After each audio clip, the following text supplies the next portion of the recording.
Скажи, Тимур меня зовут. Откуда ты? Я с Свердловска. Как ты? Законно. Как ты сюда попал? Воюя.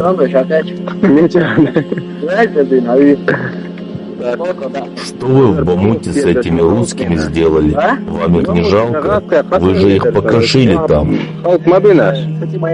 Как их не жалко? Пусть Аллах их не пожалеет.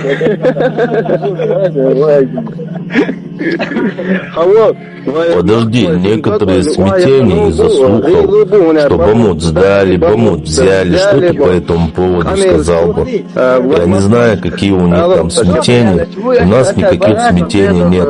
Мы твердо стоим на нашем пути. Вы молитесь, держите пост здесь?